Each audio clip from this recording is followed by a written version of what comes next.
While you're all kind of getting situated again, I want to do a quick little survey of the room. So if you could, with a big show of hands, who here grew up knowing that the Chicago Cubs had not won the World Series in a very, very long time? Right. Even if you grew up in Chicago or not, you knew that, right? Let's see if this is going to work for me now.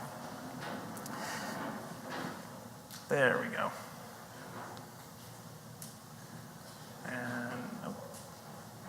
Of course, right?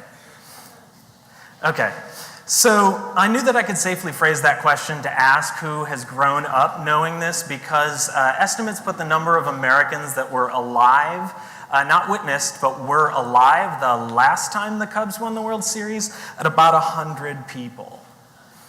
Yeah. So I am not a Cubs fan. I am an Oakland Athletics fan. But I am a fan of baseball and I am a fan of history, and I'm very grateful to have been here and experienced and been welcomed into the celebration last year. Okay, I could talk about baseball all day, and will if you want to later, but Windy City Rails has very smartly only given me 15 minutes. So I'm going to keep my personal introduction pretty short. My name is Aji. It's spelled A-J-I, and you say it like Aji. I would normally tell you that, but I don't have time. I would also like to tell you that I work for UL, and then I would probably have to explain what UL is. But luckily, more people know about UL because there were a couple of hoverboards that caught on fire recently, and our engineers were in the news developing some new safety standards around those devices. Put it simply, we work to make the world a safer place. So I know that I'm about to talk to sports to a room full of self-identifying nerds, but I promise that baseball is the nerdiest sport of them all, okay? If you can think, what other sport has produced an Oscar-nominated film about statistical analysis, right? Yes. I mean, football comes close. You got fantasy football, and who are they kidding? They are one 20-sided die away from playing Dungeons and Dragons. But I still say that baseball takes the top spot. So at the turn of the century, this recent century, there were two famous curses in baseball. That of the Boston Red Sox that had not won the World Series since 1918, and of the Chicago Cubs that had not won since 1908. In a short 16 years, both of those curses have fallen, and with them, the conventional wisdom about how to build a baseball team. Now, the man at the heart of breaking the Cubs' curse isn't the star pitcher, the MVP first baseman. It's someone who doesn't show up on the box score. That's the Cubs' president of baseball operations, Theo Epstein, who just so happened to be the general manager of the Boston Red Sox when they broke their 89-year curse for having traded Babe Ruth to the Yankees. So that would be an interesting story in and of itself, wouldn't it? But there's another story here, one of a struggle between those inside baseball and those who sit in the stands with scorecards and calculators.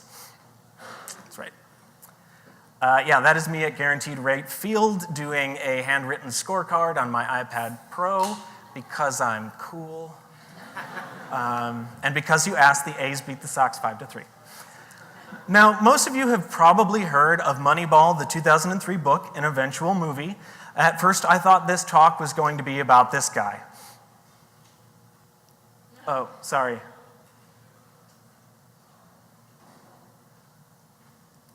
This guy. This is Billy Beane. He's the protagonist of Moneyball, and he's the GM of the Oakland Athletics. So his strategies of Moneyball or Billy Ball were to use market inefficiencies to cobble together a good baseball team in aggregate because he couldn't afford high-salaried star players. These inefficiencies were created when traditional wisdom said one thing, but empirical data said another. And nobody at the time was looking at that kind of data. He would find deals when teams didn't want to pick up a player because they didn't have a baseball face, things like that. Or when teams with money eventually used this approach, like the Cubs, they could maximize for a particular strategy on the field with almost surgical precision. So Billy Ball got open sourced by Michael Lewis and his book. There's a real tenuous connection there. I know Moneyball, open source, but it's a metaphor I've used to help kind of describe the idea. In deeper research, though, for this talk, I realized that the story isn't Theo Epstein or Billy Beane, but they're just the final salvo of this fight.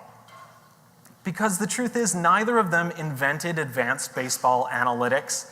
And in fact, the first third of the book Moneyball is centered around the guy that most people consider the father of modern baseball analytics, Bill James, who himself didn't even invent the statistics that they used in Moneyball. And yes, he was on an episode of The Simpsons. So if statistical thinking changed the way that baseball is managed, viewed, and played, and it has, who changed baseball?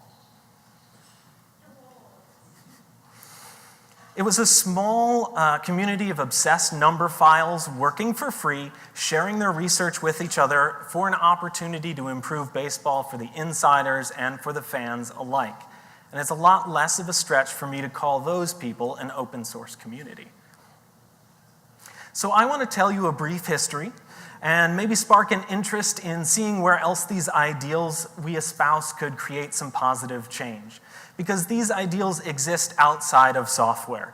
Because we exist outside of software. You guys exist outside of software. And I'll tell a little part of how 100 years of open source baseball research won the World Series. Get it? That's a thinker. So the dawn of baseball was the 1850s in Manhattan. Exhibition games of a new sport were played in New Jersey, drawing crowds in the thousands. Newspapers soon began to print accounts of the games, accompanied by a table of numbers recording the events of the match. And the first box score was published in 1858, before any professional league as we know it. It added an air of legitimacy to the game, and it joined fans and players alike, for better or for worse, to statistics and records from the very beginning. Now, for the first 50 years, the central figure in baseball stats was Henry Chadwick, a British-born newspaperman. It was his style of numerical reporting that would influence all others to come. Hits per game, total bases per game were incredibly popular with his readers, and they led the way in recording offensive might. But players complained that batters earlier in the batting order had more times at bat and therefore an uneven chance to succeed at those metrics. The solution was delivered in the form of a letter from a reader that Chadwick published in its entirety. H.A. Dobson of Washington's idea was to divide the hits that landed a runner safely on base by the number of times at bat, a batting average. And so baseball's longest standing and most appealing statistic was invented by a fan. See, in those days, the game was much more about base running and fielding. Pitching and hitting were merely a way to get the ball in play. But in no small amount due to the popular appeal of the batting average, the game shifted towards the duel between pitcher and batter. The number actually changed the game itself. Now, in 1909, the nation was so taken with batting average that every newspaper printed the race between Knapp, LaJoie, and Ty Cobb for who would end the season with a higher batting average. But a biologist by the name F.C. Lane didn't understand the appeal. And in 1910, he leveled his scientific mind at the holiest of baseball batting statistics. Because you see, batting average treats all hits the same. If the goal of the game is to get around all 4 bases, then shouldn't a hit that advances a player 3 bases count for more than only 1? See, Lane was fond of saying, and this is my favorite, if I ask a friend how much money they have in their pocket, it is hardly useful for them to respond 6 coins. He invented the first draft of a statistic we now call slugging percentage, which still isn't talked about much outside of baseball geeks. Now, eventually, Lane turned his editorializing into a job with Baseball magazine, and in its pages wrote, "There are many fans, no doubt, who have thought deeply upon statistic and will be able to make valuable suggestions," because everybody in the past had a British accent.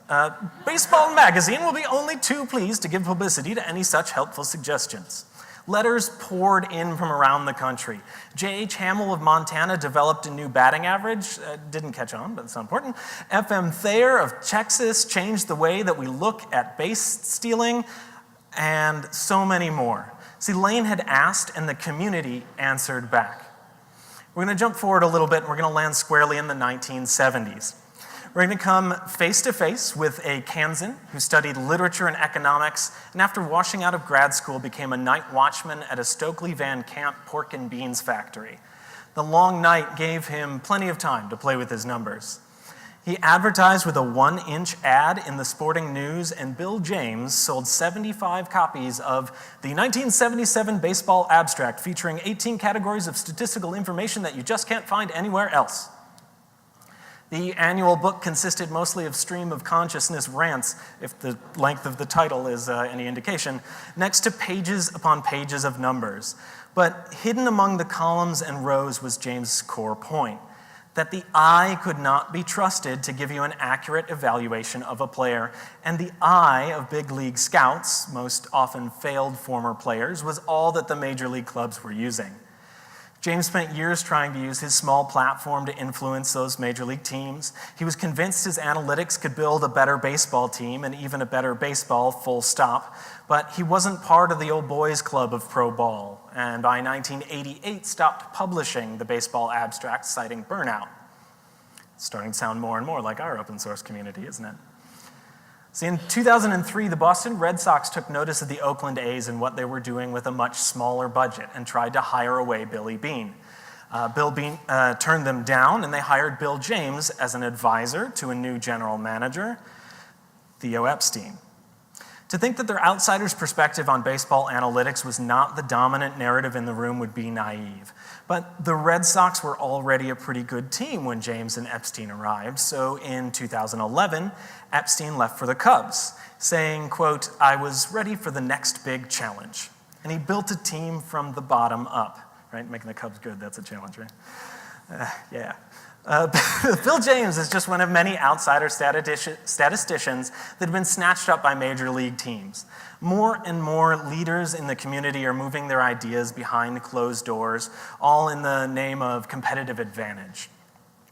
So I want to use this platform to address Theo Epstein, the Boston Red Sox, and all of Major League Baseball, because I know they're listening, to urge them to put their continued baseball research into the open. Because the 2016 Cubs went up against the Cleveland Indians and the rest of the league, all of them armed with statisticians and economists too, and still won. Because it's not secrets that make you strong, it's in the execution. So baseball, I urge you to look to the success of open source in software and the foundation of numbers that you have built championships on. Because no doubt there is some young baseball fan sitting out there who would happily improve on whatever metric you're using, and if you ask nicely, I'm sure she would share her research.